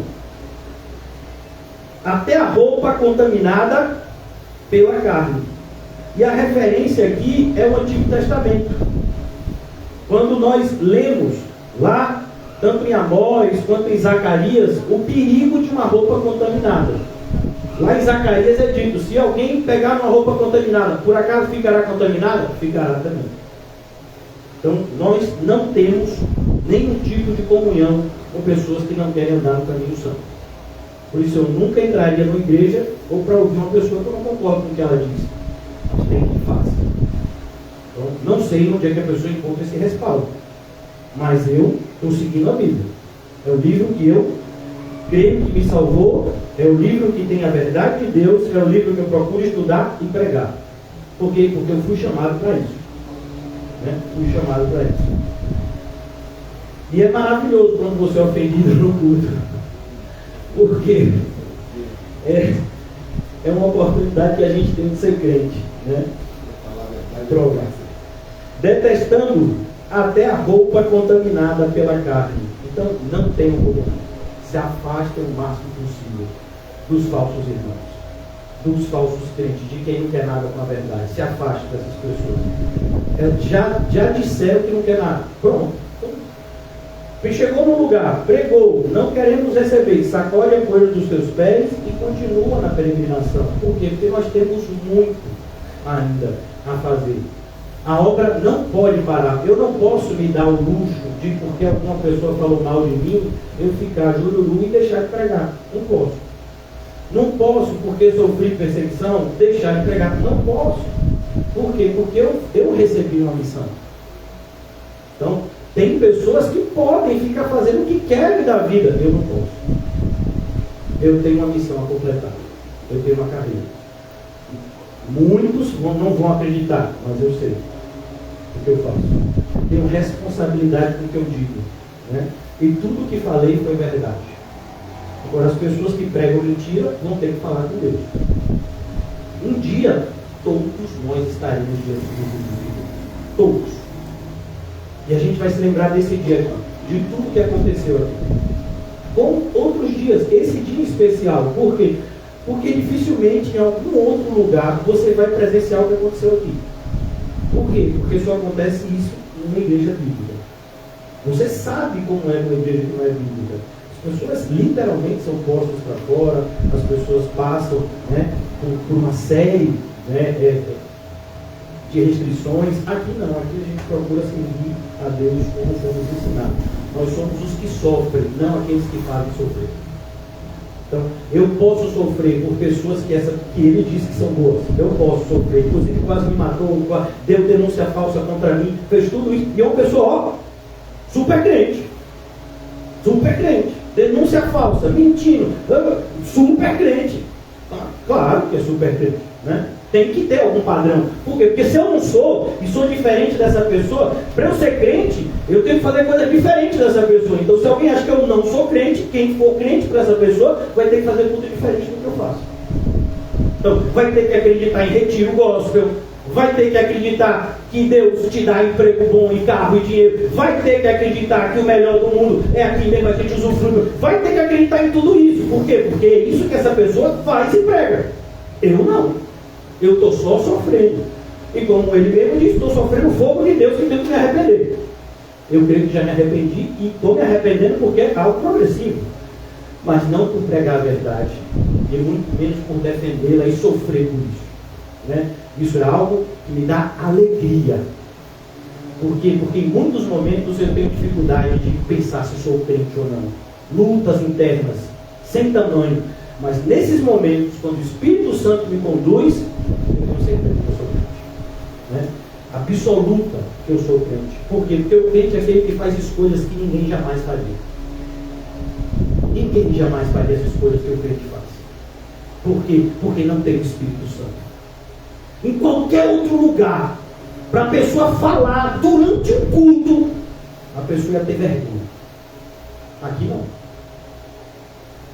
Por quê? Se o pastor me emprestado não tirou. Mas fizeram isso com Jesus, com os apóstolos, com Pedro, com Paulo. Então, quando nós temos uma vida que nos torna semelhantes com aqueles cristãos que viveram antes de nós, isso dá alegria. Agora, que gozo teria minha alma se eu pagasse o mal com o mal? Nenhum. Talvez a minha carne ficasse satisfeita, mas a minha alma não. Então, eu louvo a Deus pelo dia de hoje, por tudo que aconteceu, e graças a Deus por que aconteceu. Vamos lá. Eu vou concluir. Ora, aquele que é poderoso, por isso que a gente acredita que as lutas não irão nos destruir, irão nos fortalecer. Por quê? Porque é aquele que é poderoso. Então, não tem nenhum poderoso aqui. Nenhum. Não adianta. Não tem poder aqui na Terra. Pode estar com arma nuclear, pode estar com todo o dinheiro do mundo, não é poderoso. Poderoso é Deus. Um homem com Deus é sempre maioria. Então, não tem nenhum tipo de receio. Nenhum. Por quê? Porque eu sei que Deus é poderoso para vos guardar. E o que o crente tem medo é tropeçar. Então, eu tenho medo de tropeçar. Eu tenho medo de não suportar afrontas por amor a Cristo e de repente devolver afrontas com mais afrontas. Não, não é isso que eu chamo. Eu tenho medo de não dar a outra face. Eu tenho medo. Isso eu tenho medo. Eu tenho medo de não orar pelos que me perseguem. Por quê? Porque aí essas pessoas venceram. Essas pessoas fizeram de mim um outro perverso. E eu não sou. Espero que vocês também não sejam. Ora, aquele que é poderoso para vos guardar de tropeços e para vos apresentar com exultação. A ideia é Cristo tendo alegria com a sua chegada no céu. Imagine isso. Se Ele não está tendo alegria com a nossa vida na terra, imagine com a nossa chegada no céu, irmão. Não é preciso que a gente viva como crente. A gente tem uma vida para viver, a gente tem uma obra para fazer. Por isso que a gente não pode se dar ao desfrute de ficar perdendo tempo com debates e contendas. Não. É bom as coisas às claras, porque aí a gente continua. Já sabe o que está acontecendo? Sabemos. Então é isso que cada um pensa do outro. É isso. Então vamos, deixa eu lá. Cada um continua pensando o que quer pensar. Eu tenho mais o que fazer. Vou fazer a obra de Deus. Fui chamado para isso. É bom quando as coisas ficam às claras. Graças a Deus. Quem gosta das trevas é o mal. Eu acho maravilhoso quando as coisas ficam transparentes. Ora, aquele que é poderoso para vos guardar de tropeços e para vos apresentar com exultação, imaculados. Olhe, sem mancha. Imaculado quer dizer sem mancha, diante da sua glória. O Senhor nos apresentando como uma oferta diante de si mesmo. Há um único Deus, só existe Ele. Por isso nós não tememos aquele que pode ferir o corpo e depois não fazer mais nada. Tememos aquele que pode e vai lançar no inferno a alma de muitos. Que não seja nossa. Há um único Deus, nosso Salvador. Mediante Jesus Cristo, por meio de Jesus Cristo, Deus nos salva.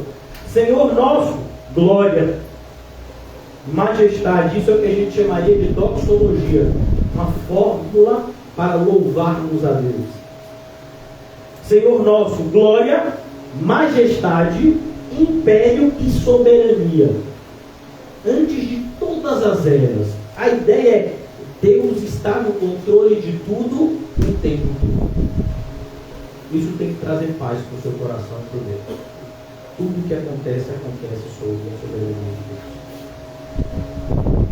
Antes de todas as eras, e agora, e por todos os séculos. Então, você sabe quem você é? Você sabe para onde você está indo? Isso é que tem que te trazer paz. Se você sabe quem você é, e se você sabe para onde você está indo, se você é um crente que está indo para o céu, isso tem que te trazer paz. Se você não é um crente que está indo para o céu, é impossível você ter paz. É isso que a Bíblia ensina para a gente. Então, nós não temos tempo a perder, repetindo, temos uma obra a fazer. Quem quer fazer, vamos fazer juntos. Quem não quer, paciência. Nós temos o que fazer. Por isso que eu quero concluir. Lendo com vocês o livro de Atos, parte finalzinha, a gente já vai fazer a oração e vamos concluir a exposição de hoje à noite. Atos. Quando surge uma contenda da igreja, nós resolvemos de uma forma evangélica, como está aqui. Então, Atos, a comunidade começa a crescer e com o crescimento surgem alguns problemas. Atos, capítulo 6. Ora, naqueles dias, multiplicando-se o número dos discípulos, houve murmuração dos helenistas contra os hebreus. Isso eram os cristãos. Os cristãos que falavam grego com os cristãos que falavam hebraico. Porque as viúvas destes estavam sendo esquecidas. Então as pessoas estavam dizendo: ó, vocês estão dando mais comida para aquele que fala hebraico. Só porque a gente fala uma língua estrangeira, vocês não estão tendo tanta atenção com a gente. Esquecidas na distribuição diária. Então os 12 convocaram a comunidade dos discípulos e disseram: não é razoável que nós abandonemos a palavra de Deus para servir as mesas. Então, o Senhor sempre organizou a sua igreja de forma ordeira e decente. Atos 6, versículo 3. Mas, irmãos, escolhei dentre vós homens de boa reputação, boa reputação, cheios do Espírito e de sabedoria.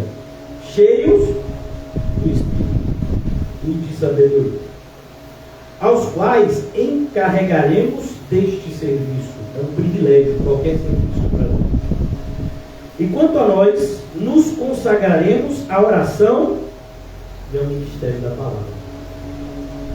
É assim que a gente se prepara para o evangelismo. Oração e palavra. Que o Senhor nos ajude a completar a carreira. Os inimigos, as oposições, as provações, as tribulações, elas sempre existirão na vida do cristão. E na vida do cristão, nenhuma dificuldade pode pará-lo. Pelo contrário, a dificuldade nos coloca mais perto do nosso Salvador. E mais perto do nosso Salvador, é onde nós queremos estar. Obrigado, Senhor, por tudo que o Senhor tem feito, Senhor, nas nossas vidas. Obrigado pela tua revelação gloriosa, pela tua palavra viva e eficaz, que entra nas nossas vidas e a transforma. Ajuda-nos, Senhor, a cumprir cabalmente o nosso ministério, a andarmos como luz, como sal, mesmo e principalmente quando percebemos que cada uma das tuas profecias sobre a tua volta tem se cumprido. Estejamos preparados, Senhor. Estejamos sendo também usados como instrumentos para a preparação de outros, ajudando-nos em teu nome a completar a obra que nos foi dada a fazer. Não nos deixa, Senhor, entregues a raciocínios e sentimentos equivocados, mas que possamos estar sempre com o nosso olhar, Senhor Jesus, para Ti e seguir os Teus passos, Senhor, entendendo que o sofrimento do tempo presente em nada pode se comparar com a glória que está por vir. Ajuda-nos, Senhor, a fazer de tudo para com todos, para ser possível salvar alguns. Nós não viemos a perder o amor pela multiplicação da maldade, mas avisados de antemão como fomos, que possamos guardar o nosso coração, para não vê-lo cheio de rancor e amargura. Pelo contrário, Senhor, que sempre em amor levemos a tua verdade a todos, entendendo que todo aquele que crê e for batizado será salvo, e quem não crê já está condenado. Ó Deus, que a tua verdade guie cada uma das nossas escolhas e firme cada um dos nossos passos. Em nome de Jesus, amém e graças a Deus.